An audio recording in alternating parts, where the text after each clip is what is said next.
بابو قراءتی فاتحۃ الکتاب علی الجنازہ، یعنی نماز جنازہ میں سورہ فاتحہ پڑھنے کا باب۔ الحمد شریف نماز جنازہ میں پڑھیں گے یا نہیں، یہ اس کا باب ہے۔ امام شافعی رحمۃ اللہ علیہ کے نزدیک جنازے میں سورہ فاتحہ پڑھی جائے گی، جبکہ احناف اس کا انکار کرتے ہیں۔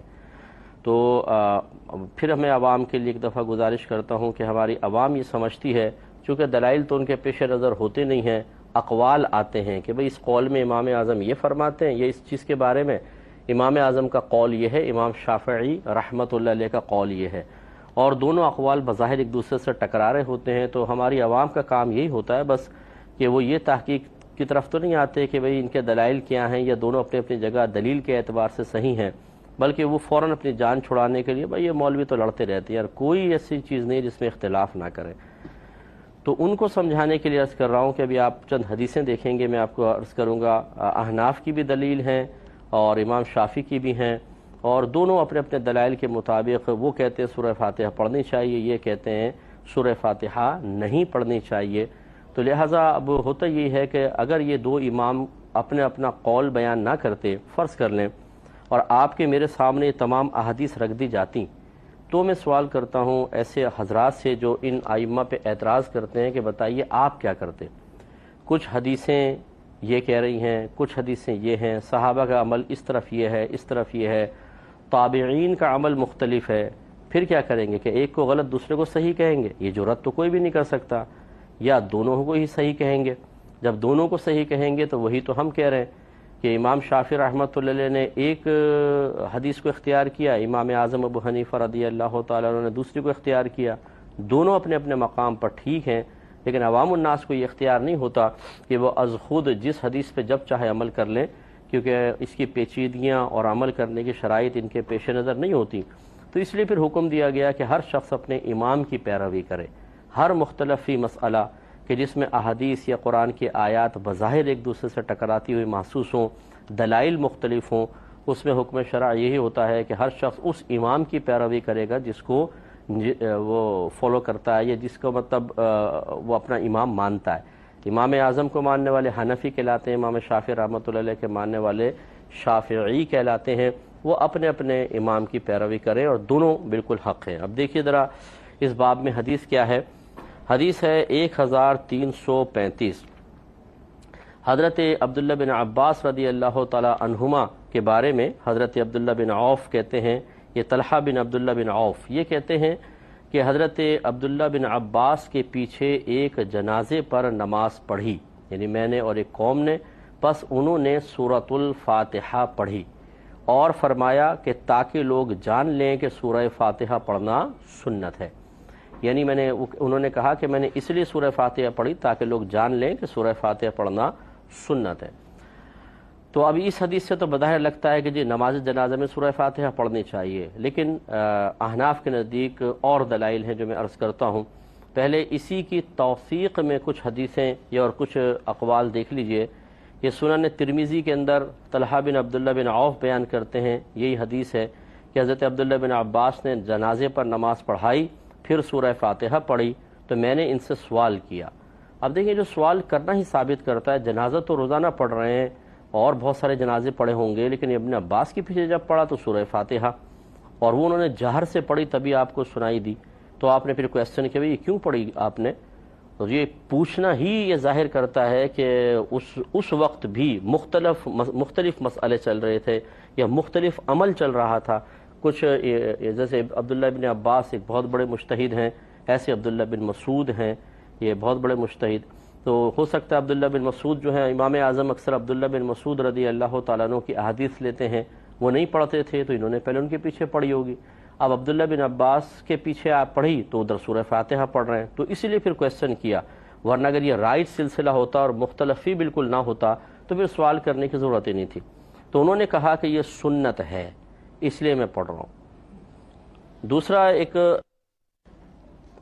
اور روایت میں ہے کہ طلحہ بن عبداللہ بن عوف بیان کرتے ہیں کہ میں نے حضرت عبداللہ بن عباس کے پیچھے نماز جنازہ پڑھی تو انہوں نے بلند آواز سے سورہ فاتحہ پڑھی اور ایک سورت پڑھی حتیٰ کہ ہم کو سنایا، یعنی جہر سے۔ اب اس میں دیکھیں سورہ فاتحہ بھی، اس کے ساتھ ایک اور سورت پڑھی اور ہمیں بلند آواز سے پڑھ کر سنایا۔ جب وہ فارغ ہو گئے تو میں نے ان کا ہاتھ پکڑ کر ان سے سوال کیا تو انہوں نے کہا کہ یہ سنت اور حق ہے۔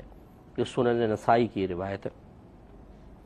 اسی طرح سنن ابن ماجہ میں ہے کہ حضرت ام شریک انصاریہ بیان کرتی ہیں کہ ہمیں رسول اللہ صلی اللہ علیہ وسلم نے حکم دیا کہ ہم نماز جنازہ میں سورہ فاتحہ پڑھیں۔ تو یہ ایک روایت ان سے بھی آ گئی۔ حضرت ابو امامہ رضی اللہ تعالیٰ عنہ سے روایت ہے کہ نماز جنازہ میں سنت یہ ہے کہ پہلی تکبیر کے بعد سورہ فاتحہ پڑھی جائے، پھر 3 تکبیریں لگائی جائیں اور آخر میں سلام پھیرا جائے۔ یہ سنن نسائی کی روایت ہے۔ تو آپ یہ دیکھیں ان میں تائید موجود ہے۔ اب جو احناف جس پر عمل پیرا ہوتے ہیں وہ چند دیکھ لیں۔ نافع بیان کرتے ہیں کہ حضرت ابن عمر رضی اللہ تعالی عنہما نماز جنازہ میں قرآن نہیں پڑھتے تھے۔ یہ مصنف ابن ابی شیبہ کی روایت ہے، اور یہ مصنف ابن ابی شیبہ کی تصنیف ہے المصنف۔ تو اس میں حدیثیں جمع کی ہیں، اور یہ بہت بڑے امام گزرے ہیں، بہت بڑے محدث ہیں، اور بہت کم واسطوں سے آپ کی حدیثیں نبی کریم صلی اللہ علیہ وسلم کے ساتھ متصل ہو جاتی ہیں، تو ان کی روایت کی بڑی اہمیت ہوتی ہے۔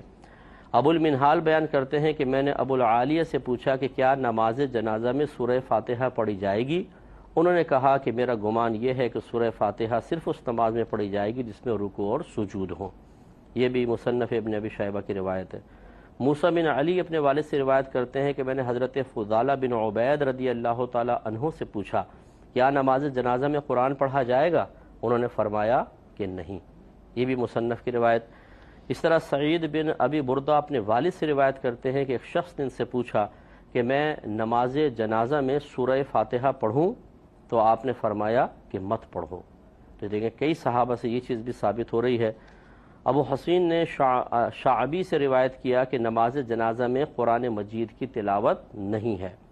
طاؤس اور عطا تابعین میں سے ہیں، کہتے ہیں نماز جنازہ میں قرآن پاک کا انکار کرتے تھے۔ بکر بن عبداللہ یہ بھی تابعین میں سے ہیں، کہتے ہیں کہ مجھے نماز جنازہ میں قرآن پڑھنے کا علم نہیں۔ یعنی کہنے کا مطلب یہ ہے کہ میرے پاس کوئی ایسی حدیث نہیں آئی کہ جس میں مجھے یہ علم حاصل ہوا ہو کہ سورہ فاتحہ پڑھی جائے گی۔ تو اس کا مطلب ہے کہ اتنے بڑے امام کے سامنے جب کوئی ایسی حدیث نہیں آئی تو عمل اسی پر اس زمانے میں آپ کے اطراف میں رہا کہ سورہ فاتحہ وغیرہ نماز جنازہ میں نہ پڑھی جائے۔ تو اس سے یہ معلوم ہوا کہ مختلف ہی مسئلہ ہے۔ ہم احناف ہیں، حنفی جب پڑھے گا تو میں نے آپ کو بتا ہی دیا پہلی تکبیر کے بعد صرف ثنا پڑھے گا اور خاموش ہو جائے گا، اگر مطلب امام ابھی پڑھ رہے ہیں تو خاموش۔ دوسری تکبیر لگے گی درود ابراہیمی پڑھ لے، تیسری تکبیر لگے گی تو پھر میت کے لیے دعا ہے، اور چوتھی تکبیر کے بعد کچھ پڑھنا نہیں ہے، ہاتھ کھول کر سلام پھیر دینا ہے۔ یہ بس ہوتا ہے۔ یہ ضروری ہے کہ جب آپ نماز جنازہ ادا کریں تو 4 تکبیریں اس میں ہیں اور چاروں کی چاروں ضروری ہوتی ہیں، تو اتنی آواز کم از کم اپنی رکھیں کہ آپ کے اپنے کان اپنی آواز کو سن لیں۔ یہ ذہن میں رکھیں، یہ ضروری ہوتا ہے۔ جہاں کہیں شریعت نے یہ فرمایا کہ کہو یا پڑھو، چاہے وہ طلاق میں ہے، قربانی کرتے وقت ہے، نکاح کرتے وقت ہے، نماز میں آپ اکیلے بھی پڑھ رہے ہوں تو قرات کرنی ہوتی ہے، اتنی آواز ضروری ہوتی ہے کہ آپ کے کان سن لیں۔ اب جس چیز کا پڑھنا فرض ہے، لازم ہے، اگر اس میں آواز کان تک نہ پہنچی تو کہا جائے گا کہ آپ نے فرض پورا نہیں کیا۔ اگر کسی چیز کا پڑھنا واجب ہے اور تو سمجھ لیں اس میں کان تک آواز پہنچانا بھی واجب ہوگا، اگر آپ نہیں پہنچائیں گے تو ترک واجب ہوا، عبادت ہو جائے گی لیکن ناقص ہوگی اور اس کو دوبارہ دہرانا ہوگا۔ اور اگر آپ نے کسی چیز کا پڑھنا سنت تھا تو اس میں اتنی آواز سنت ہے کہ کانوں تک آواز پہنچے، اگر نہیں پہنچائی تو ترک سنت ہوا، فرض بھی ادا ہو جائے گا، نقص بھی اتنا زیادہ نہیں ہے لیکن ثواب میں کمی آئے گی۔ اس عبادت کو دوبارہ لوٹانے کی حاجت نہیں ہے لیکن بہرحال ثواب میں کمی آئی۔ تو اس لیے نماز جنازہ میں چاروں تکبیروں میں اتنی آواز کان تک پہنچانا ضروری ہے کہ تاکہ آپ سن لیں، تاکہ آپ کی نماز ہو۔ پھر جو اس میں پڑھنا ہے وہ سنت ہے، اتنی آواز آپ بڑھا کر اپنے کانوں تک پہنچائیں کہ تاکہ سنت بھی ادا ہو جائے۔